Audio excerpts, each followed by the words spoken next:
자유를 향한 마지막 계단, 한 청년의 여정. 강변의 그림자. 28배 사투 후 한 청년의 자유를 향한 여정. 주인공 북한군 상병 이찬우 가명 28세. 어머니 이영희. 여동생 이은솔 가명 25세. 친구 김성철 탈영 후 총살당한 병사. 소대장 최중위. 주요 배경 두만강 접경 지역의 국경경비대 초수. 결행의 밤 2024년 11월 8일 새벽 영하 15도. 결행의 새벽 2시 영하 15도. 두만강의 차가운 바람이 초소에 갈라진 창문 틈으로 스며들었습니다. 바람은 마치 짐승의 울음소리처럼 날카로웠고 찬우의 맨살을 칼날처럼 베어냈습니다. 북한군 상병 이찬우 28. 찬우는 초소 구석에 웅크리고 앉아 떨리는 손으로 군복 안쪽 주머니를 만지작거렸습니다. 얇은 천 너머로 느껴지는 달고 다른 종이 한 장. 어머니 이영희와 이제는 25이 된 여동생 이은솔이 웃고 있는 빛바랜 사진이었습니다. 찬우는 고개를 숙여 사진을 꺼냈습니다. 달빛 한 조각이 초소 안으로 새어들어와 사진 속 어머니의 주름진 얼굴과 은솔의 여윈 어깨를 비췄습니다. 엄마, 은솔아, 미안해. 이게 나한테 주어진 마지막 기회일지도 몰라. 평안북도 외곽의 작은 산골 마을에서 태어나 19에 입대해 9년째 군복을 입고 있는 청년. 그는 오늘 밤 단 한 번의 선택으로 그의 모든 과거, 현재, 그리고 미래를 걸기로 했습니다. 자유라는 그가 평생 금기시해야 했던 단 하나의 길을 향해. 일부 굶주림과 침묵의 굴레. 찬우의 유년 시절은 배고픔이라는 형벌과 같았습니다. 1990년대 중반, 고난의 행군의 그림자가 깊게 드리워진 시기에 태어난 찬우는 태어나자마자 아버지를 잃었습니다. 아버지는 가족의 굶주림을 해결하기 위해 중국으로 식량을 구하러 떠났다가 강을 건너다 급류에 휩쓸려 돌아오지 못했습니다. 어머니 영희 씨는 홀로 찬우와 3살 터울의 여동생 은솔을 키워야 했습니다. 학교에서는 매일 아침 경애하는 지도자 동지께 충성을 외치는 것이 일과였지만 찬우의 어린 머릿속엔 그 구호보다 점심시간에 배급되는 옥수수와 감자를 섞은 묽은죽이 더 큰 현실로 자리 잡고 있었습니다. 12살 되던 해, 같은 반의 어린 그부 하나가 굶주림으로 쓰러진 후 다시는 학교에 오지 못했습니다. 선생님은 그날도 변함없이 굳은 표정으로 말했습니다. 미제국주의 놈들이 우리를 봉쇄하고 있기 때문이다. 우리는 이 봉쇄를 이겨내야 한다. 찬우의 마음속엔 감히 입 밖으로 꺼낼 수 없는 의문이 싹트기 시작했습니다. 왜 우리만 굶어야 하지? 왜 강 건너 사람들은 배불러 보이지? 그 질문은 곧 공포로 변했습니다. 동네 아저씨 한 분이 술김에 비슷한 의문을 제기했다가 다음 날 새벽 온 가족이 사라지는 것을 목격했기 때문입니다. 침묵은 생존이었고 의문은 곧 죽음이었습니다. 19. 입대 통지서가 날아왔을 때 어머니는 오히려 안도하는 듯 울먹였습니다.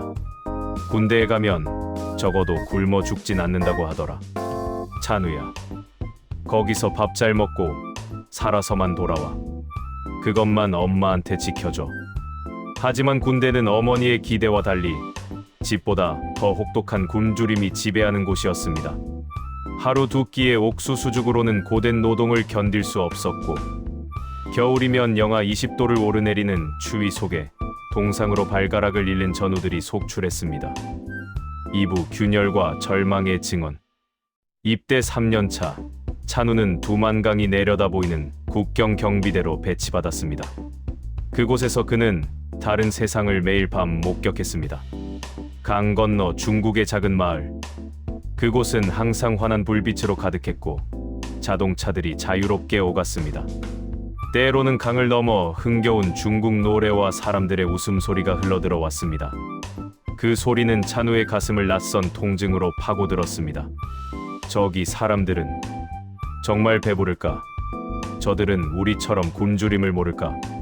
그해 겨울, 찬우의 삶을 뒤흔든 결정적인 사건이 발생했습니다. 사건 1. 친구 성철의 그림자. 찬우의 소대에는 김성철이라는 동갑내기 친구가 있었습니다. 고향은 달랐지만 서로를 의지하며 형제처럼 지냈습니다. 어느 날 성철이가 창고에서 굴량미를 훔쳤다는 죄목으로 군 보위부에 끌려갔습니다. 나 안 훔쳤어. 그냥 바닥에 떨어진 옥수수 알갱이 몇 개 주웠을 뿐이야. 성철이는 울부짖었지만 그의 항변은 아무도 들어주지 않았습니다. 공개 비판회가 소집되었습니다. 전 소대원들이 지켜보는 앞에서 성철이는 무릎을 꿇고 자아 비판을 강요받았습니다. 나는 인민의 재산을 훔친 반역자입니다. 굶주림을 핑계 삼아 사상을 더럽힌 죽어 마땅한 놈입니다. 그날 밤 성철이는 초소 뒤편의 앙상한 나무에 목을 매달았습니다. 23, 찬우와 같은 나이에 찬우는 시신을 발견했습니다. 달빛 아래 흔들리는 친구의 싸늘한 몸, 그 얼굴엔 체념과 공포, 그리고 마르지 않은 눈물 자국이 선명했습니다. 그날 이후 찬우는 밤마다 성철이의 목소리를 듣는 듯했습니다. 찬우야, 너는 살아야 해. 여기서 썩지 마. 넌 달라져야 해. 삼부 금지된 소리, 자유의 주파수. 입대 5년차 봄, 찬우는 순찰 중 강가에서 떠내려온 작은 물건을 발견했습니다. 녹이 슬어 낡은 휴대용 라디오였습니다. 중국 쪽에서 흘러들어 온 것이 분명했습니다. 찬우는 온몸이 떨리는 것을 느끼며 라디오를 품속 깊숙이 숨겼습니다. 그날 밤부터 찬우는 동료들이 잠든 사이 몰래 이어폰을 꽂고 주파수를 돌렸습니다. 수많은 잡음 속에서 드디어 어느 날 밤, 희미하지만 분명한 한국어 방송이 잡혔습니다. 여기는 자유아시아 방송입니다. 북한 동포 여러분, 안녕하십니까? 찬우는 숨을 멈추고 들었습니다. 방송에서는 나만의 이야기가 흘러나왔습니다. 텔레비전 화면 가득 넘쳐나는 음식들, 자유롭게 직업을 선택하는 사람들, 수많은 사상의 논쟁이 펼쳐지는 세상. 찬우는 처음엔 믿지 않았습니다. 거짓말이야. 제국주의 놈들의 선전일 뿐이야. 하지만 매일 밤 두려움 속에서 엿듣는 그 금지된 소리는 찬우의 오랜 의심을 확신으로 바꿔놓았습니다. 우리가 속은 건가? 내가 배워온 모든 것이, 내 인생 전부가 거짓이었단 말인가? 사건 이 총살의 현장. 입대 7년차 여름, 소대에 충격적인 소식이 전해졌습니다. 옆 중대의 병사 하나가 탈영을 시도했다가 국경을 넘기 직전 붙잡혔다는 것. 일주일 뒤 전 부대원이 운동장에 소집되었습니다. 기둥에 묶인 채 끌려 나온 25의 젊은 병사. 그의 옆에는 그의 어머니와 어린 여동생도 함께 끌려 나왔습니다. 반역자의 가족은 3대가 처벌받는다. 인민의 적을 보아라. 지휘관의 날카로운 외침과 함께 총성이 울렸습니다. 한 번, 두 번, 세 번. 어머니의 절규와 함께 청년의 몸이 축 늘어졌습니다. 찬우는 그날 밤 먹은 것이 없음에도 구토를 했습니다. 손이 멈출 수 없이 떨렸고 식은땀이 온몸을 적셨습니다. 내가 만약 저 자리에 선다면 엄마와 은솔이도 저렇게. 공포가 심장을 짓눌렀지만 그 공포의 바닥에서 아주 작은 불꽃이 타오르기 시작했습니다. 그래도 나는 살고 싶다. 이렇게 죽고 싶지 않아. 살아서 바꿔야 해. 사부 이별을 위한 마지막 편지. 입대 9년차 가을, 찬우는 오랜만에 휴가를 받아 집에 돌아왔습니다. 어머니 영희 씨는 앙상하게 말라 있었고 여동생 은솔이는 25의 나이에도 여전히 수척했습니다. 오빠, 나 배고파. 은솔이가 작은 목소리로 중얼거렸습니다. 식탁 위에는 여전히 묽은 옥수수죽 한 그릇이 전부였습니다. 그날 밤 찬우는 결심을 굳혔습니다. 나 혼자라도 살아야 해. 내가 살아서 돈을 벌어 언젠가 엄마와 은솔이를 반드시 데려와야 해. 그는 글을 썼습니다. 혹시 모를 상황을 대비해 붙일 수 없는 마지막 편지를. 엄마, 은솔아, 미안해요. 오빠는 비겁한 인간입니다. 너희를 두고 혼자 떠나려 해요. 하지만 이게 우리가 모두 살 수 있는 유일한 방법인 것 같습니다. 내가 남쪽으로 가서 자리 잡고 언젠가 꼭 너희를 구하러 올게요. 그때까지 제발 살아 있어줘. 사랑해. 정말 미안하고 너무나 사랑해. 찬우는 편지를 4번 접어 군복 안쪽 깊숙한 곳에 꿰매 넣었습니다. 어머니와 여동생의 사진과 함께 오부 철조망을 넘어 2024년 11월 8일 새벽 2시 눈발이 흩날리는 강추위 속에서 찬우는 야간 초소 근무에 배치되었습니다. 그는 몇 주 전부터 이 순간을 준비해 왔습니다. 머릿속에 두만강 일대 지형을 외웠고 순찰 시간을 파악했으며 철조망을 자를 수 있는 녹슨 공구를 몰래 숨겨두었습니다. 다음 주면 다른 내륙 초소로 이동 발령이 나는 상황. 오늘이 마지막 기회였습니다. 찬우는 옆에서 근무하던 동료에게 나지막이 말했습니다. 형, 잠깐 화장실 좀 다녀올게요. 그래, 찬우야. 얼른 다녀와. 춥다. 찬우는 초소를 나섰습니다. 심장이 터질 듯이 뛰었습니다. 숨겨둔 공구를 꺼내든 그의 몸이 철조망 쪽으로 향했습니다. 사건 3뜻밖의 침묵. 바로 그때 등 뒤에서 낯선 목소리가 들려왔습니다. 야, 이찬우, 거기서 뭘 하는 거냐? 찬우의 심장이 멎는 것 같았습니다. 천천히 돌아봤습니다. 소대장 최중위가 서 있었습니다. 화장실 가는 중입니다. 찬우는 목이 메어 소리가 제대로 나오지 않았습니다. 그럼 그 손에 든 건 뭐냐? 공구가 찬우의 손에 들려 있었습니다. 최중위의 눈빛이 날카롭게 빛났습니다. 설마 너 타령하려는 거냐? 너 미쳤어. 순간 찬우의 머릿속은 하얘졌습니다. 끝났다. 나도 성철이처럼 총살당한 그 병사처럼. 그런데 최중위가 의외의 말을 했습니다. 가거라. 네? 찬우는 귀를 의심했습니다. 빨리 가. 내가 못 본 걸로 할 테니. 어서 사라져. 최중위의 목소리가 미세하게 떨렸습니다. 그는 고개를 돌리며 아주 작은 목소리로 중얼거렸습니다. 나도 가고 싶었어. 하지만 나는 가족이 너무 많아서. 찬우의 눈에서 뜨거운 눈물이 흘러내렸습니다. 차가운 바람에 금세 얼어붙었습니다. 중위님, 평생 잊지 않겠습니다. 10분이야. 10분 뒤면 교대조가 와. 그 전에 이 세상에서 사라져. 찬우는 달렸습니다. 철조망을 잘랐습니다. 손이 찢어지고 피가 났지만 고통을 느낄 새도 없었습니다.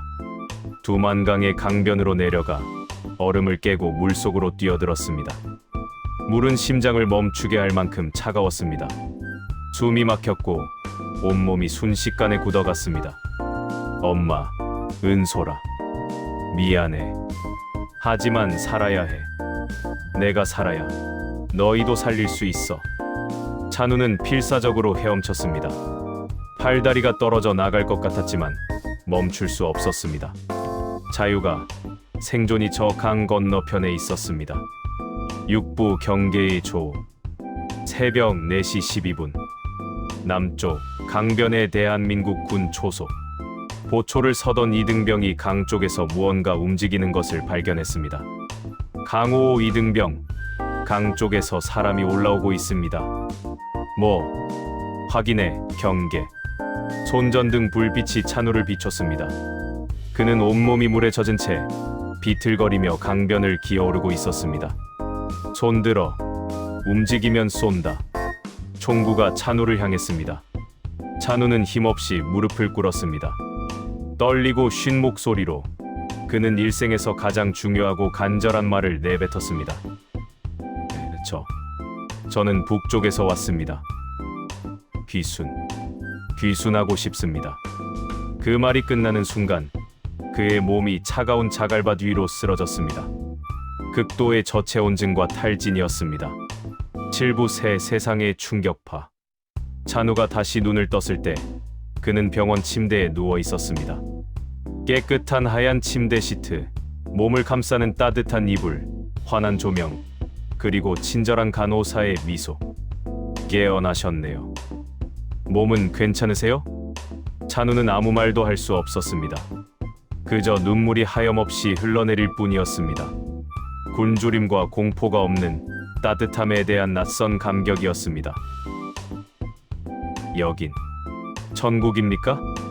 간호사는 부드럽게 웃으며 말했습니다. 천국은 아니지만 이젠 안전해요.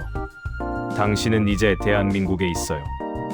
며칠간의 치료 후 찬우는 국정원 보호시설로 이송되었습니다. 조사가 시작되었지만 그에게 가장 힘들었던 건 과거에 대한 질문이 아니라 적응이었습니다. 처음 편의점이라는 곳에 들어갔을 때 찬우는 그 자리에 얼어붙었습니다. 진열대에 빼곡히 들어찬 수십 종류의 음료와 과자, 컵라면. 이게 다 진짜 식량입니까? 네, 먹고 싶은 거 아무거나 골라도 돼요. 안내원이 말했습니다. 찬우는 한참을 서성이다가 김이 모락모락 나는 삼각김밥 하나를 집어들었습니다. 계산을 하면서도 믿기지 않았습니다. 이 작은 것 하나가 북에 선 일주일치 식량과 맞먹는데 그날 밤 그는 따뜻한 방에서 삼각김밥을 천천히 씹으며 울었습니다. 이것은 단순한 음식이 아니라 자유와 풍요의 증거였습니다. 팔부 절망을 넘어선 성장. 첫 6개월은 언어만 통하는 외국에서 홀로 버텨야 하는 지옥이었습니다. 사람들은 빠르고 무뚝뚝했고 모두가 손에 들린 작은 휴대폰이라는 기계만 보고 걸어 다녔습니다. 찬우는 밤마다 악몽에 시달렸습니다. 최중위에 떨리던 얼굴, 성철이의 목매단 모습, 그리고 북녘에 남겨둔 어머니와 여동생 은솔이. 엄마, 은솔아. 그는 베개에 얼굴을 묻고 울었습니다. 하지만 그는 포기하지 않았습니다. 나는 혼자 온 것이 아니다. 나는 반드시 돌아갈 희망을 품고 온 것이다. 매일 아침 6시에 일어나 한국어 공부를 했습니다. 낯선 남한 사투리, 신조어, 외래어. 모든 것이 암호 같았지만 악착같이 받아 적고 외웠습니다. 하나원 북한 이탈 주민정착 지원사무소에서 3개월간 그는 자본주의 경제, 민주주의의 개념, 법률, 취업 준비 교육을 받았습니다. 머리가 터질 것 같았지만 살아남기 위해 버텼습니다. 부부 노동과 공감의 연대. 하나원 수료 후 찬우는 수도권 외곽의 작은 자동차 정비소에 취직했습니다. 사장님은 북한 이탈 주민을 고용한 경험이 있는 따뜻한 분이었습니다. 힘들어도 도망치지 마. 여기선 아무도 내 인생을 대신 살아주지 않아. 스스로 우뚝 서야 해. 처음엔 고단했습니다. 일은 고되었고 월급은 적었으며 동료들은 그의 억양을 듣고 이상하게 쳐다보곤 했습니다. 야, 너 억양 좀 다르다. 북한에서 왔어? 네, 그렇습니다.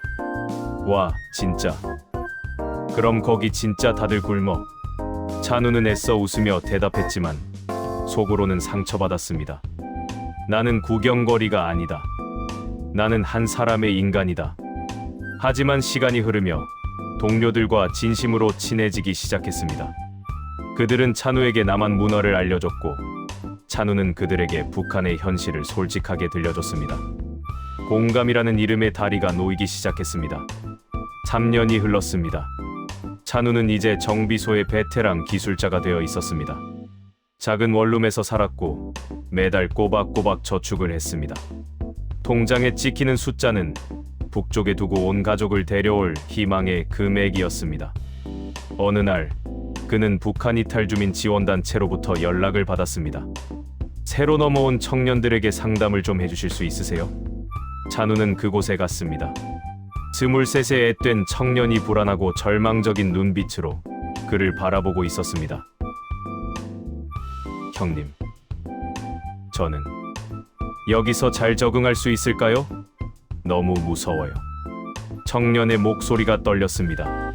찬우는 그의 어깨에 손을 얹었습니다. 그가 3년 전 느꼈던 막막함이었습니다. 할 수 있어요. 나도 했으니까. 처음엔 다 지옥처럼 힘들어요.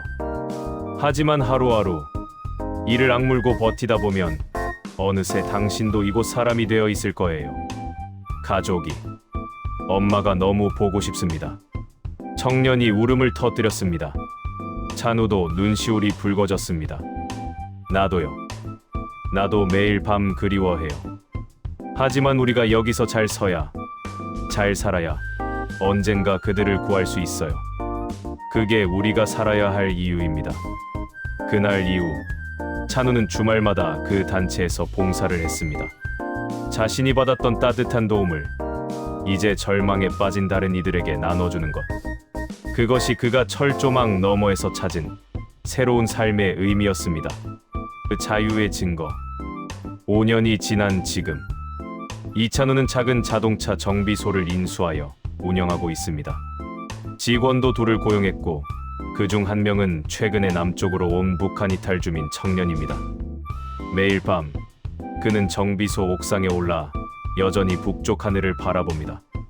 엄마, 은솔아, 잘 있어.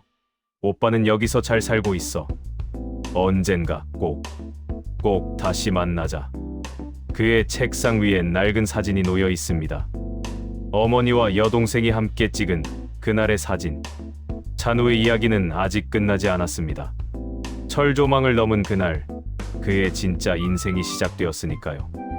그는 이제 누군가의 희망이 되어 오늘도 새로운 아침을 맞이합니다. 마지막 메시지 당신 안의 철조망. 현재 대한민국에는 3만 4천 명이 넘는 북한 이탈 주민이 살고 있습니다. 이들은 목숨을 걸고 자유를 찾아왔지만 여전히 적응의 과정은 험난합니다. 참고 북한 이탈 주민 우울증 유병률은 일반 국민의 4배 이상 등. 혹시 당신도 지금 마음속에 철조망 앞에 서 있나요? 두려움이, 포기가, 망설임이 당신을 가두고 있나요? 괜찮습니다. 찬우도 그랬습니다. 하지만 그는 한 걸음을 내디뎠고 그 한 걸음이 그의 인생을 완전히 바꿨습니다. 오늘 당신도 작은 한 걸음을 내디뎌 보세요. 그것이 무엇이든 그 용기가 당신의 인생을 바꿀 것입니다. 자유를 향한 찬우의 여정에 공감하셨다면 구독과 좋아요를 눌러주세요. 당신의 작은 클릭 하나가 어둠 속에서 희망을 찾는 또 다른 누군가에게 큰 힘이 될 수 있습니다.